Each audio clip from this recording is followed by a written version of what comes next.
जी बिस्मिल्लाहिर्रहमानिर्रहीम।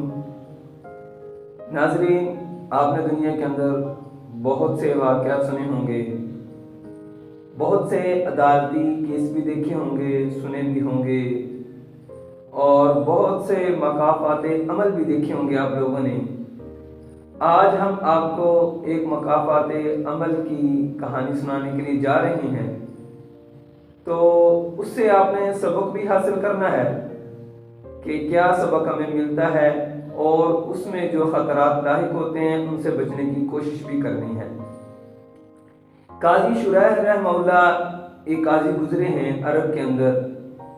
बहुत बड़े काजी थे वो, और उनके पास बड़े बड़े पेचीदा मसाइल लेकर उन लोग हाजिर होते, तो वो उन मसाइल को चुटकुले में हल कर देते थे। यानी यूँ समझ लें कि बड़े बड़े मसाइल उनके लिए कोई माना नहीं रखते थे। एक मरतबा उनके पास एक केस आया बड़ा अजीब किस्म का। कहने लगे मेरे पास एक औरत आई, उसके साथ एक लड़की नुमा थी। यानी एक ज़्यादा उम्र की औरत थी, एक कम उम्र की औरत थी।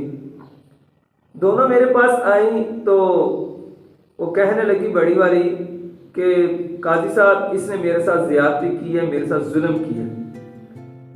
तो वो औरत कहने लगी, जो कम उम्र की थी, कहने लगी नहीं काजी साहब, ये झूठ बोल रही है। तो छोटी और उम्र वाली औरत ने बड़ी से कहा कि आप ऐसा करो कि आप सारा वाकया बयान करो, सारा मसला बयान करो। तो बड़ी औरत कहती नहीं, मैं नहीं बयान करती, तुम बयान करो। छोटी औरत कहती है अच्छा। उसने वाकया यूं बयान करना शुरू किया। कहने लगी मैं छोटी सी बच्ची थी, तो मुझे इस औरत ने पाला, मुझे बड़ा किया। मेरे वालिदैन नहीं थे और मेरी इसके साथ कोई रिश्तेदारी भी नहीं थी, लेकिन इसने शौकिया तौर पर मुझे पाला। मैं बड़ी हुई और एक इसकी बच्ची भी थी, हम दोनों की इसने परवरिश की। जब मैं बड़ी हो गई, शादी की उम्र को पहुंची, तो इसने अपने ख़ानदान में एक लड़का देखा और मेरी उसके साथ शादी करवा दी। शादी करवा दी, हम हंसी खुशी रहना शुरू हो गए।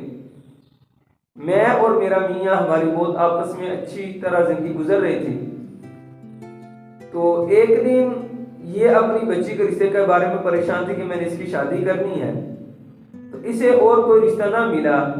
इसने चाल चलते हुए मेरे खामद को अपने जाल में फंसाया और उसे कहने लगी कि देखो मेरी बच्ची जवान है और यंग है और खूबसूरत है।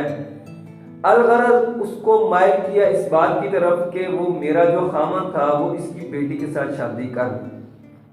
वो राजी हो गया, कहने लगा कि मैं आपकी बेटी से शादी करने के लिए तैयार हूँ। तो इस औरत ने कहा कि उसके लिए मेरी शर्त यह है कि आप अपनी पहली बीवी को छोड़ो, तो बाद में मैं अपनी बेटी का रिश्ता तुम्हारे साथ का तय करूंगी।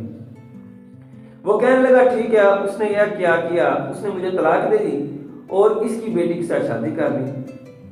अब ये और इसकी बेटी और इसका खामन और इसकी बेटी का खामन, ये चारों अफराद जिंदगी गुजारने लगे। मैं बड़ी उदास रहती। एक मरतबा यह हुआ कि ये जो औरत है, इसका खामन गया हुआ था शिकार के लिए। जब वो वापस आने वाला था, मुझे पता चला कि इन दिनों में उसने वापस आना है, तो मैंने अपना बनाव श्रृंगार करना शुरू कर दिया। मैं बनना संवरना शुरू हो गई, मेरे ऊपर हुस्न आना शुरू हो गया। एक वक्त ऐसा आया कि जब इसका खामन वापस आया, उसने आकर जब मुझे देखा तो मेरे ऊपर फरेफ्ता हो गया।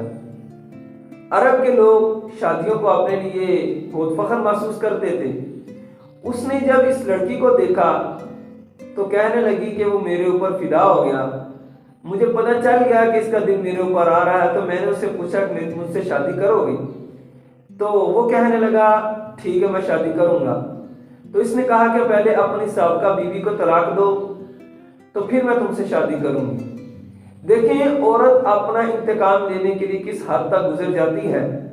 उसने ये नहीं सोचा ये बड़ी उम्र का है, उसने ये नहीं सोचा ये बूढ़ा होता जा रहा है, बल्कि उसने दिल के अंदर इंतकाम लेने के लिए आग भड़का रखी थी, और अब ये उस औरत से इंतकाम ले रही है जिसने इसका घर उजाड़ा था।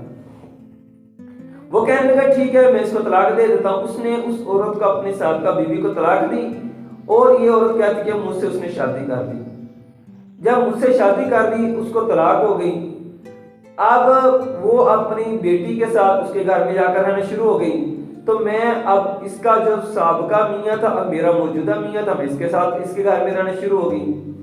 ہم ہنسی خوشی وقت گزار رہے تھے کہ وقت گزارتے گزارتے کچھ عرصہ گزرا، جب یہ بالکلیہ اس کی عدت سے نکل چکی تھی، اس کے نکاح سے نکل چکی تھی، تو جو میرا خامن تھا وہ فوت ہو گیا۔ جب میرا خامن فوت ہو گیا تو اس کی جتنی جائیداد تھی، یہ عورت اس کے نکاح سے نکل چکی، وہ ساری کی ساری جائیداد میرے پاس آ گئی، میں اس کی مالکن بن گئی، اب میں ایک امیر عورت بن گئی۔ اور اس کی جو بیٹی کا خامن تھا، پہلے اس کا کاروبار اچھا تھا، لیکن ان دنوں میں اس کے کاروبار کے بھی حالات کچھ خراب تھے۔ تو ایک مرتبہ اچانک میری اس کے ساتھ ملاقات ہوئی، میری عدت گزرنے کے بعد، جب کہ میں اپنی 4 ماہ 10 دن عدت گزار چکی تھی، تو اس کے کچھ عرصہ بعد اس نے مجھے دیکھا، تو میں اس کی پہلی بیوی تھی، اور اس کے دل میں میری محبت کچھ نہ کچھ موجود تھی، تو میں نے اس سے بات چیت کرنا شروع کی، میں نے اسے کہا کہ مجھ سے شادی کر لو، تو وہ راضی ہو گیا کہ ایک عورت بھی مل رہی ہے اور میری سابقہ بیوی بھی ہے، ہمارے تعلقات بھی اچھے گزرے ہیں، اور اس وقت وہ مالدار بھی ہے، سب کچھ ہے، لہذا میں اسے شادی کرنے کے لیے تیار ہو گیا۔ جب وہ مجھ سے شادی کرنے کے لیے راضی ہو گیا تو میں نے اسے کہا کہ پہلے اپنی سابقہ بیوی کو طلاق دو، پھر میں تمہارے ساتھ شادی کروں گی۔ اس نے اس کو طلاق دی اور اس نے میری ساتھ شادی کر لی۔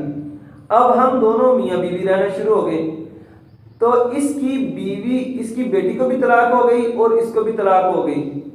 تو اب یہ عورت کہہ رہی ہے کہ تم نے میرے ساتھ زیادتی کی ہے، ظلم کیا ہے۔ تو قاضی صاحب آپ بتائیں کہ میں نے اس پورے واقعہ کے اندر کہاں ظلم کیا ہے اور کہاں میں نے زیادتی کی ہے؟ اگر میری طرف سے کوئی ظلم ہوا ہے تو آپ مجھے بتائیں کہ بیٹا آپ نے یہ ظلم کیا، یہ زیادتی کی ہے، تو پھر میں اس کی سزا بھگتنے کے لیے تیار ہوں۔ اگر میں نے کوئی ظلم نہیں کیا تو پھر یہ عورت خام خواہ مجھے کیوں تنگ کر رہی ہے؟ تو قاضی صاحب نے جب یہ واقعہ سنا تو ہنس بھی رہے تھے، مسکرا بھی رہے تھے، حیران بھی ہو رہے تھے کہ یہ کیسا واقعہ ہے کہ ایک لڑکی نے ایک عورت کا خامن چھینا، پھر اس کی بیٹی کا بھی خامن چھینا اور اس کی جائیداد بھی چھین لی، لیکن کسی قسم کا کوئی کیس بھی اس کے اوپر نہیں بن رہا، کیونکہ اس نے سارا ہی صحیح طریقے سے کیا ہے۔ تو ناظرین دیکھو، اس عورت نے اپنا انتقام لینے کے لیے کہاں تک قدم اٹھائے اور کیا کچھ حاصل کیا۔ اسے کہتے ہیں مکافات عمل۔ جب اس بڑی عورت نے اس لڑکی کا گھر اجاڑا، اس کے ساتھ یہ برا معاملہ کیا، تو مکافات عمل یہ نکلا کہ اس نے اس کا گھر بھی اجاڑ دیا، اس کی بیٹی کا گھر بھی اجاڑ دیا، اور دونوں کو لا کر سڑک پہ کھڑا کر دیا کہ اب نہ ادھر کے رہے نہ ادھر کے رہے، نہ خدا ہی ملا نہ مثال صنم۔ تو ہمیں بھی اس چیز کا خیال رکھنا چاہیے کہ کسی کے ساتھ زیادتی کرتے ہوئے، کسی کا برا سوچتے ہوئے، ہمیں ہمیشہ یہ بات یاد رکھنی چاہیے کہ کل یہ بھی وقت آ سکتا ہے کہ آج ہم کسی کا برا سوچ رہے ہیں تو کل ہمارا بھی کوئی برا سوچ سکے گا۔ تو لہذا یہ گھروں کے اندر اس طرح کے بہت سے معاملہ چلتے ہیں کہ ماں بیٹیاں بیٹھی بیٹھی اپنی بہو کے خلاف پتہ نہیں کیسے کیسے یا اور لوگوں کے خلاف کیسی کیسی سازشیں کرتی رہتی ہیں، اور کل کو جب اپنے اوپر یہ وقت آتا ہے پھر کہتے ہیں ہمارے ہنستے بستے گھر کو کسی کی نظر لگ گئی، کسی نے جادو ٹونا کر دیا، کسی نے یہ کر دیا، کسی نے وہ کر دیا۔ تو ایسا ناظرین کچھ نہیں ہوتا، بلکہ اپنے ہی ہاتھوں کا کیا ہوا اپنے سامنے آتا ہے۔ لہذا ہمیں اپنی زندگی کے اندر اس چیز کو مد نظر رکھنا چاہیے کہ کر بھلا سو ہو بھلا۔ تو کسی کا بھلا کریں گے تو اپنا بھی بھلا ہوگا، کسی کا نقصان کریں گے تو اپنا بھی نقصان ہوگا۔ حق تعالی ہم سب کو ہنسی خوشی رہنے کی توفیق عطا فرمائے۔